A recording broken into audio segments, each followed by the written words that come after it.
Hello दोस्तों, नमस्ते, प्रणाम। कैसे हैं आप लोगों के बहुत ही प्यारा सा एक छठ माता की गीत लेके आई हूँ। आशा करती हूँ कि अच्छी छठ गीत आप लोगों को बहुत पसंद आएगी। पसंद आए तो लाइक शेयर सब्सक्राइब जरूर करें। जय माता दी।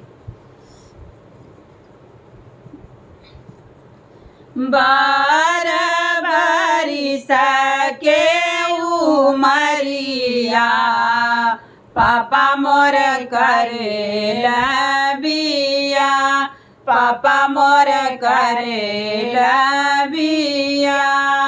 बार बारिश के उमरिया पापा मोर करेला बिया, पापा मोर करेला बिया।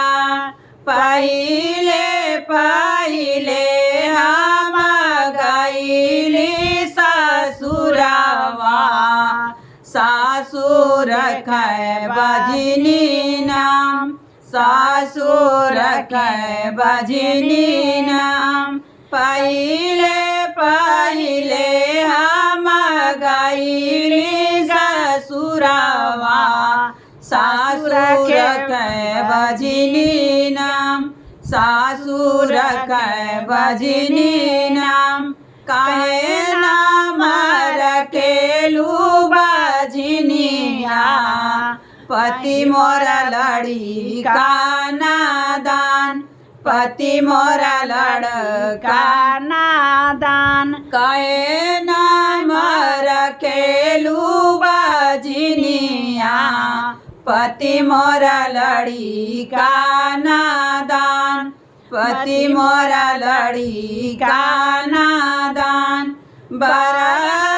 बारिश के उमरिया चाचा मोरा कइला बिया, चाचा मोरा कइला बिया।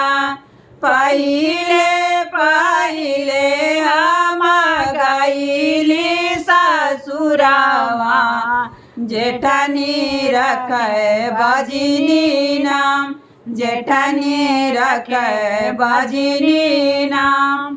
काहे जेठनी कहेलू बजनिया, अबहिन लड़का नादान, अबहिन लड़का नादान।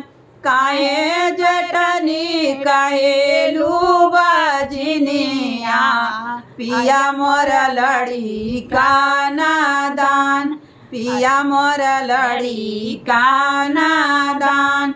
बार बारिश के उमरिया भैया मोर कइला बिया, भैया मोर कइला बिया। पहिले पहिले हम गईली ससुरवा, ननदी रखे बजनी नाम, ननदी रखे बजनी नाम। काहे ननदी रखेलू बजनिया, काहे नाम रखेलू बजनिया। अभी मैं लड़का नादान, अभी मैं लड़का नादान।